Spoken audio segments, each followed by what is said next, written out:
All right, y'all, welcome to the Scott Horton Show.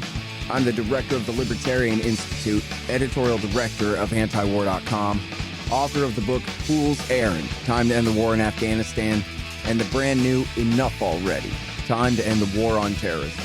And I've recorded more than 5,500 interviews since 2003, almost all on foreign policy, and all available for you at scotthorton.org. You can sign up for the podcast feed there, and the full interview archive is also available at youtube.com/Scott Horton Show. All right, you guys, introducing Clive Stafford Smith. He's a lawyer from Great Britain, from the outfit Reprieve, where they represent the most wretched of refuse, like those locked away at Guantanamo Bay prison. Welcome back to the show, Clive. How you doing, sir? Well, look, let me tell you first. When you say I represent the wretched of refuse, I don't represent you, so it can't be that wretched. Also, I've moved on from Reprieve, actually. I founded Reprieve many years ago, but all founders should piss off after a while. So I've moved on and set up a new charity now. Still work with Reprieve a lot, but I see. The new charity is called the 3D Center, where we help young people to come up with some passionate thing that they can spend the next 50 years doing, making the world a better place. Great. The 3D Center, you say? Yep, 3dc.org.uk. And even though I am in England, I'm a true blue American. I just want you to know that's the way it is. Originally from the UK. You just still sound funny, that's all. But you're one of us now. Can I just point out, Scott, yes, that you're accusing me of having an accent. It's my language. It's you that has the accent. I hate to break the news to you. Yeah, that's probably right. We perfected it, though, like pizza, you know? Like Mexican food. Yeah, the poor Mexicans and Italians, really have nothing to boast about after you. All right. Well, we haven't come for the falafels and all of that stuff yet, but soon enough. So, yeah, and listen, by the way, we got to talk about this thing, which I'm sure you had a hand in getting published here by Ahmed Rabbani, your client, published at the Huffington Post. The U.S. has held me for 19 years without a charge. I have just one chance to be freed. It's funny because the first part of that headline there, it just sounds like, but that's impossible because this is America and everybody knows that that's not the way it works around here, right? Well, it's true. I was just talking today with someone. I just got back from Guantanamo last night, and I saw Ahmed a couple of times while I was in Guantanamo. And I was just talking to someone today about, when you look through the US Constitution, it has a whole bunch of provisions that are in there, in the main body of the Constitution and in the Bill of Rights, that were all aimed at wicked things that Mad King George was doing to the colonial Americans before 1776, that just aggravated everyone in the US. And that's why there was a revolution, and that's why there was a constitution, and that's why there was a Bill of Rights. And every single one of those rules is being violated in Ahmed's case. Even bizarre things like a Bill of Attainder, which is something most people don't know what it is, but it's where the government announces that they're going to keep you locked up without bothering with giving you a trial. That was called the Bill of Attainder. King George used to do it, went to people who annoyed him. And we put it in our constitution that he couldn't do it. And we're doing it to Ahmed because that's exactly what's happening to him. Well, my understanding of the Bill of Attainder was that that was a law that would apply to a specific person or group of persons rather than be equally applied to everyone. Is that different? Well, exactly. But it's either a law or an edict from, the president. And when Donald Trump announced that everyone was going to stay in Guantanamo who was in Guantanamo, that was a Bill of Attainder. Because he was the president and he was saying, well, we're not going to give you a trial, but we're going to keep you there forever.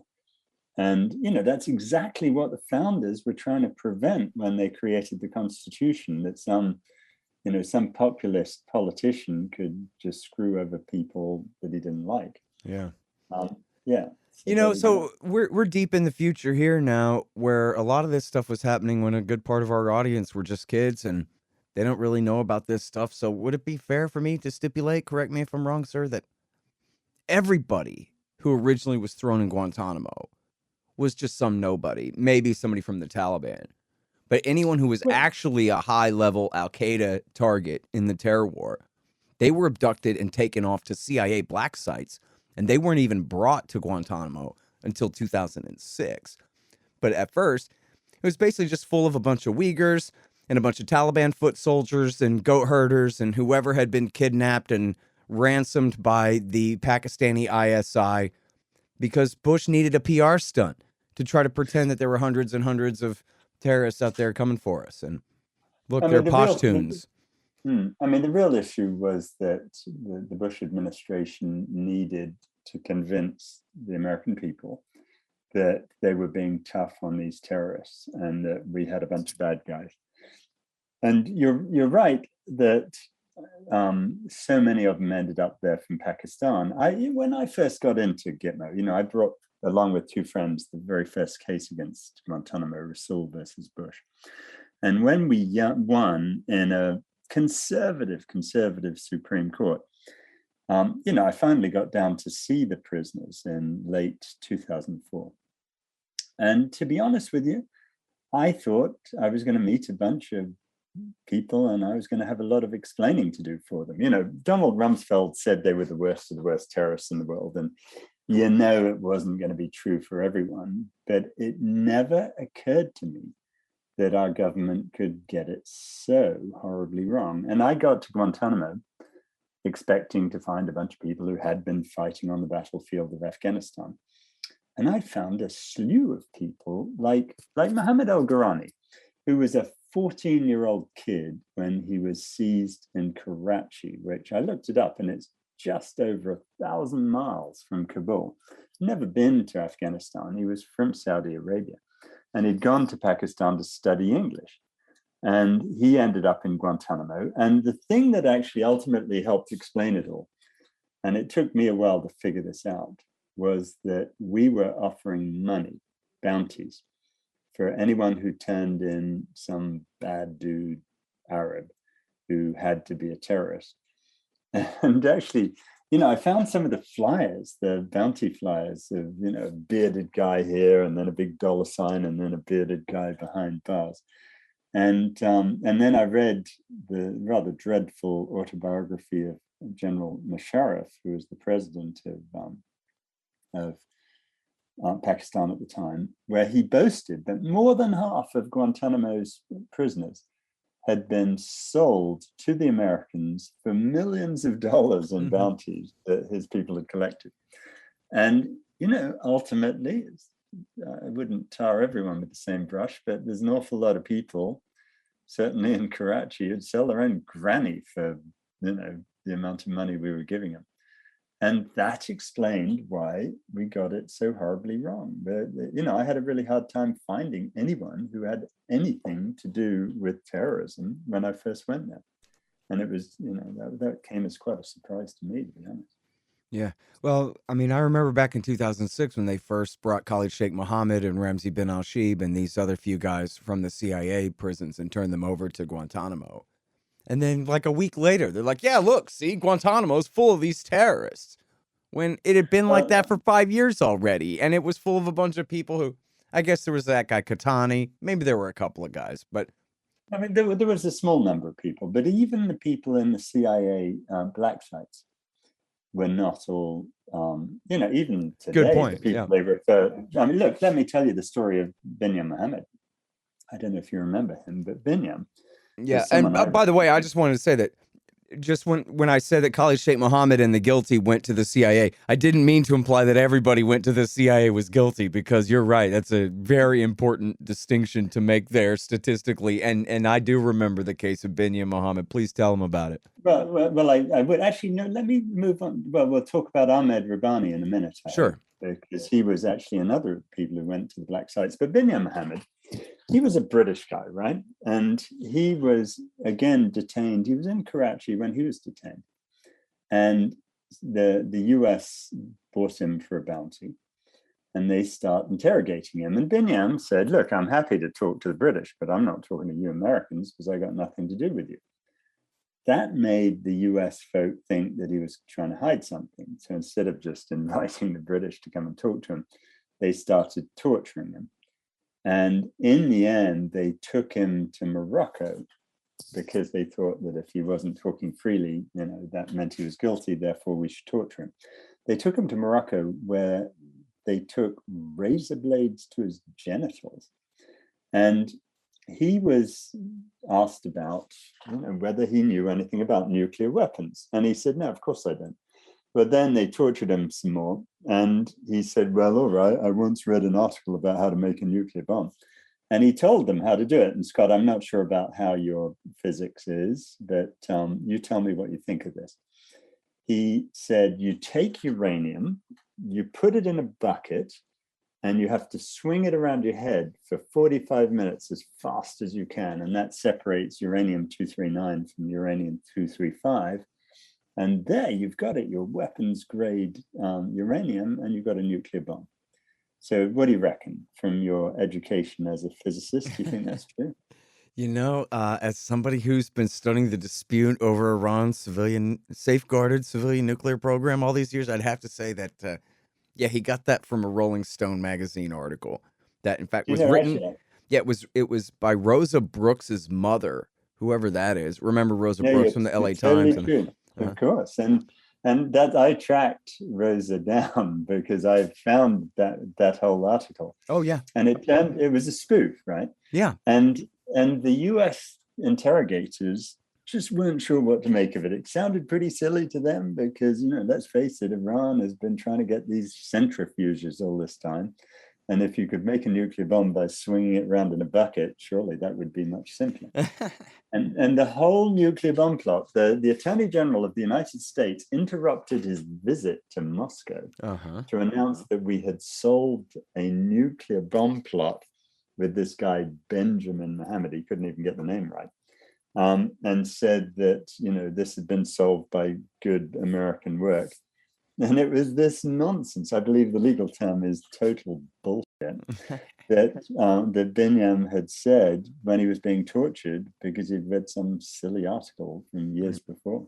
Well, and then this was when you mentioned that, Ashcroft interrupted his trip to Moscow. It was to make this announcement from Times Square that they had handed over Jose Padilla, who had been arrested, who was an American-born American citizen, arrested by FBI agents in blue parkas at O'Hare Airport in Chicago, who was then turned over to Donald Rumsfeld and the military and the CIA to be tortured and held without charge for 2 years at the brig in Charleston, South Carolina, before he was finally turned over to the Justice Department and prosecuted.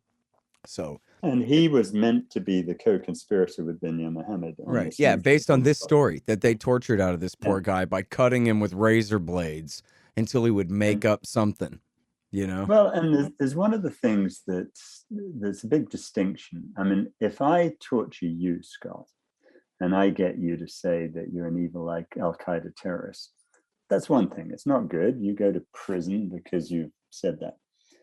But when I torture Binyam and get him to say this nuclear bomb plot nonsense and spread it around the United States, what I do is I put the entire country in fear that they're all going to die based on something that's just utter nonsense. And if there's one lesson that we've had from all the years since 9/11, it's the use of the politics of fear by people to frighten folk. There was a very interesting thing I was just looking at the other day, which when they killed, the Osama bin Laden in Abbottabad, they found a bunch of documents with him, one of which was a list of all the people that were the major players in Al-Qaeda as of 9/11. And it was 170 names, of whom a number had died, a number had been detained by other people, and then a whole bunch of them had just decided to go home. And in the end, there were only 120 names, of which 5 were bin Laden's sons, one of whom, Omar bin Laden, lived in Normandy and was married to a British woman. and was just minding his own business. That was Al-Qaeda. And, the idea that the United States would view this as an existential threat is just absurd. You think about, it doesn't take many people to do something horrible. You think about Tim McVeigh blowing up the Oklahoma, bomb and killing 168 people and wounding 685 others and killing 23 children. It only took one mad, deranged guy who was, in that case, he had a bunch of friends that helped him do that. Everybody knows that. He didn't have that many friends, and only one other person was prosecuted. And it wasn't a huge conspiracy. But on the other hand, it was part of that whole patriot nonsense, which has been a much greater threat, in my view, to the United States. Well, I understand your larger point, but in this case, it was actually the neo-Nazis, not the patriots, who did it. And there were about 8 or 10 of them who helped McVeigh with that plot and were allowed to get away with it because they were all FBI informants who had double-crossed their agent handlers. And someone might have been held accountable for failing to prevent the thing that they could have prevented. So they covered it all up. In the end, one person was held accountable, and that was Tim McVeigh. Yeah. But my only point is that, you have people who do deranged things. And normally we prosecute them criminally. Yeah. In the case of 9/11, we wanted to turn it into a war, which was just utterly mad because, of course, that's what bin Laden wanted. He wanted to be a martyr to some ridiculous war. Yep. I gave a speech one time where the guy introduced me, and I'm pretty sure he was the one who pointed this out, that, at the time, to him, it seemed like the Pearl Harbor attack. Surprise attack, 3,000 killed. And so even though, the Japanese were flying their own Zeros, and in this case, these guys had to hijack our airliners to do it, that distinction was lost. And the idea was that there is something like the Japanese Empire out there, and that must be defended from. And, as Republican media, especially at the time, put it, the Islamic Caliphate. And for those who don't know geography, as far as they know, it's like the lost continent of Atlantis out there. It's the Caliphate out there that's coming for us. And so we have to defend against it. And so it very superficially, it made sense because they did get one hell of a one-off attack done that day. But they did. I mean, it was awful, obviously. And it was both, there were two factors, it seems to me, about that. One was that it was so dramatic on television that, I remember, you remember watching that happening on the day it happened. But the second is this, that we as Americans have actually been really lucky. That if you think about the times that the United States has actually been attacked itself, you can name them. You can give me the exact dates, right? What are the times the US integrity has been attacked directly? There's 9/11, so, the 11th of September, 2001. There is December the 7th, 1941, right? Yeah. There is the time the British burned the White House down, which used to be grey, by the way, until the British burned it down. Now it's white. What other times has the US ever been invaded? Well, the North invaded the South. That's not another country. The truth is, we're very, very lucky. If you look at Russia, for example, they get invaded by everyone every other week. Right. Including by the US, by the way, right after World War I. Yeah, and so Europeans have kind of sadly got used to this. And if you look around the world, so many other countries have got used to wars. There have been far, far too many. But this was so extraordinary for the US. It was like Pearl Harbor for the US. But of course, it wasn't like Pearl Harbor because you were being attacked by a group of people that was actually, pretty petty until we imagined them into being this existential threat, and then started various wars in Iraq and in Afghanistan to try to counter this threat. And then we did all sorts of awful things like torturing people, locking them up without trial, assassinating them, which have just exacerbated the problem. And, you have to look at the war in Afghanistan, 20 years, and within days, we're right back where we started. I mean, what a dreadfully pointless thing to do. Yeah. Look here, you and I both know that what you need is some Libertarian Institute things. like shirts and sweatshirts and mugs and stickers to put on the back of your truck and to give to your friends, too, that say Libertarian Institute on them, so that everyone will know the origins of your oppositional defiant disorder and where they can listen to all the best podcasts. So here's what you do. Go to libertasbella.com and look at all the great Libertarian Institute stuff they've got going there. Find the ad in the right-hand margin at libertarianinstitute.org. libertasbella.com. You guys check it out. This is so cool. The great Mike Swanson's new book is finally out. He's been working on this thing for years. And I admit I haven't read it yet. I'm going to get to it as soon as I can, but I know you guys are going to want to beat me to it. It's called Why the Vietnam War, Nuclear Bombs and Nation Building in Southeast Asia, 1945 through 61. And as he explains on the back here, all of our popular culture and our retellings and our history and our movies are all about the height of the American war there in, say, 1964 through 1974. But how did we get there? Why is this all Harry Truman's fault? Find out in Why the Vietnam War by the great Mike Swanson. Available now. All right, now as far as Guantanamo Bay, there were 748 or something like that people there, and Bush 780 originally. 780. I'm sorry, and Bush sent the vast majority of them home before Obama ever came to town, and he sent a bunch of them home, and they changed the rules to give some of them writs of habeas corpus for a little while until they then sabotaged that and stopped doing that. And so now I believe there is it 39 or 40 guys left. 39 left. Yeah, I still have 7 of them. Yeah. And then now this guy, Ahmed Rabbani, you've represented him for how long? Oh, for years. I first met Ahmed, I think 14 years ago. And Ahmed told me his story. And, I found him pretty credible when I met him. But, you just don't know for a while. And what he told me was this, that on September the 10th, 2002, he was minding his own business in Karachi. Again, a city that's 1,000 miles from Kabul. And these people swooped in, Pakistani authorities swooped in and grabbed him and dragged him off and sold him off to the Americans, saying that he was a terrorist called Hassan Ghul. Well, Hassan Ghul was a real terrorist. He just wasn't Ahmed Rabbani. And so from the very beginning, Ahmed tells me, he said, look, I'm Ahmed Rabbani. I'm a taxi driver. I'm not Hassan Ghul. And they wouldn't believe him. And then they shipped him to the dark prison in Kabul, where for 540 days, a year, more, almost 2 years, they tortured him in pretty unspeakable ways. They were using, and there are 60 different forms of torture we've identified that were used on him. The most notorious being stripado, where he was hung by his wrists, the way that the Spanish Inquisition used to do it, and so on and so forth. Let me ask you here, Clive, do I have it right then? If he's at the salt pit there north of Kabul, that means he's under CIA control. This is different than if he had been shipped off to Bagram under the control of the military. Is that right? Exactly. Okay. Exactly. So go ahead. He was one of the 119 people who were put in what was referred to as the enhanced interrogation process. Now, he tells me this whole story and he tells me the great details.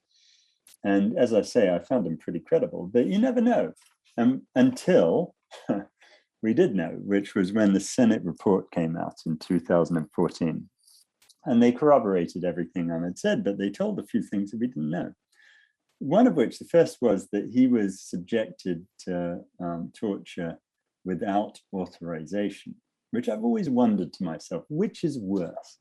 Is it worse that the government authorized torture, or is it worse that they did it without authorization? I don't know. Well, for you, Clive, his lawyer, it should be better that they did it without authorization. But then it turns out that it doesn't make any difference because there's still no accountability whatsoever. There isn't. But then the next thing was much more surprising, that during the time that he was held in the dark prison in Kabul, who should the US capture but Hassan Ghul? And they brought him to the same prison at the same time that Ahmed was being held there, where Ahmed, remember, was still denying that he was Hassan Ghul.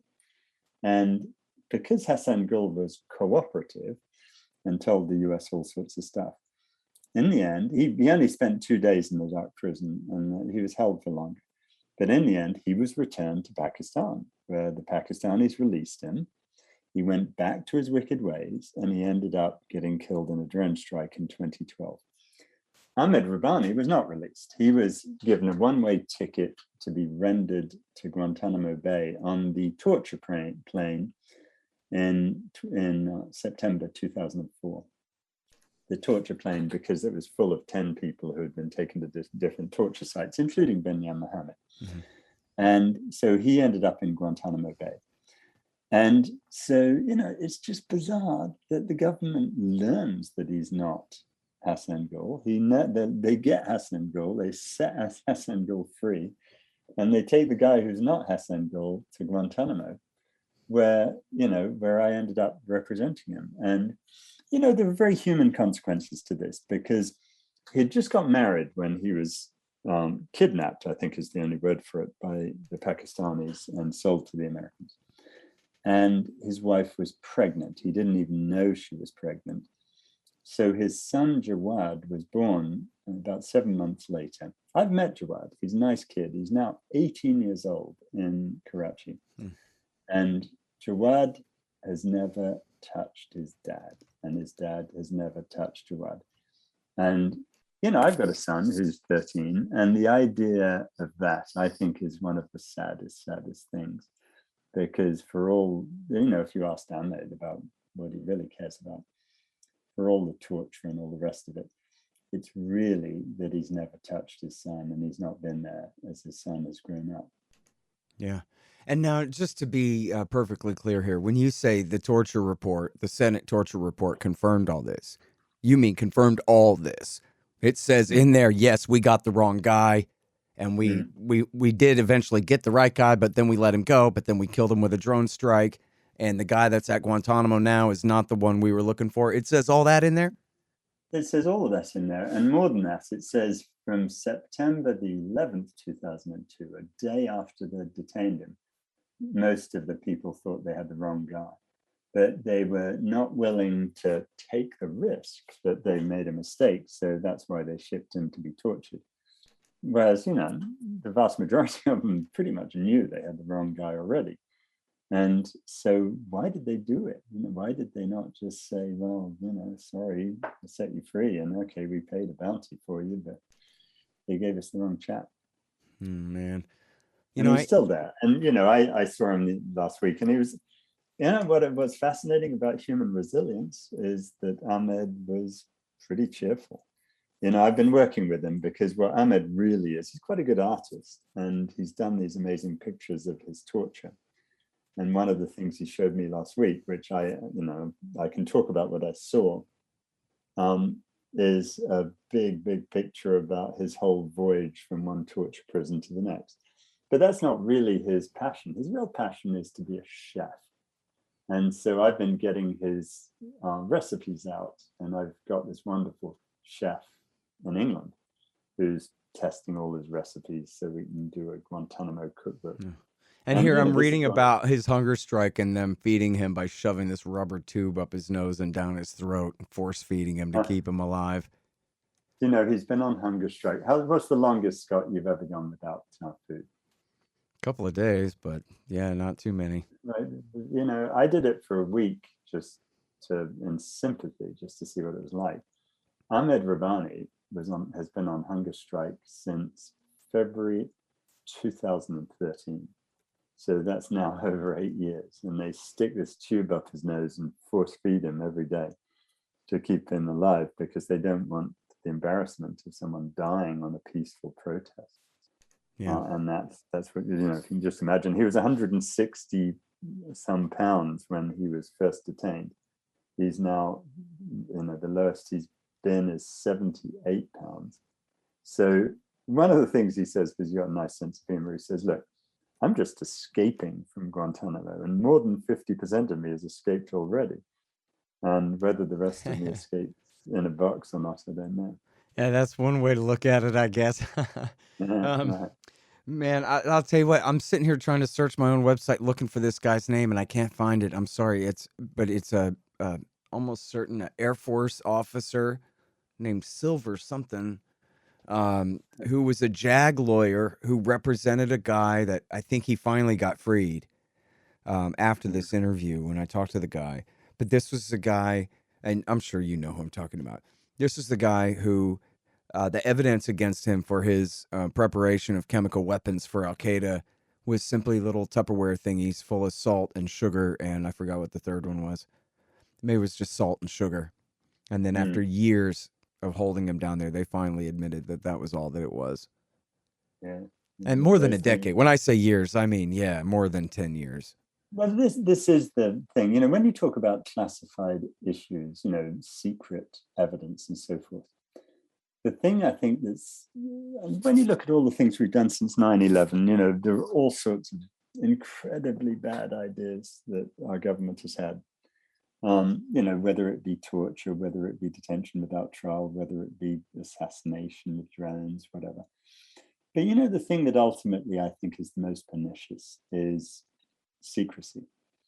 And because we have so radically enhanced secrecy and evaporated transparency. And the reason we do that is what we say is all this stuff is secret. You know, when my clients talk to me now, 20 years after they were first detained, every word they say is classified secret until they let it out. Now, you know, there cannot be anything that's any threat to the United States that Ahmed Rabbani knows. But there are things that he knows that are just monumentally embarrassing to the United States. And that's what the government's done. They've started conflating classification and secrecy with political embarrassment. And so, you know, all these things I learn as I'm in Guantanamo that are just awful, that they're just embarrassing. They're not a threat to the US. They're just a threat to a bunch of politicians who made very bad judgments.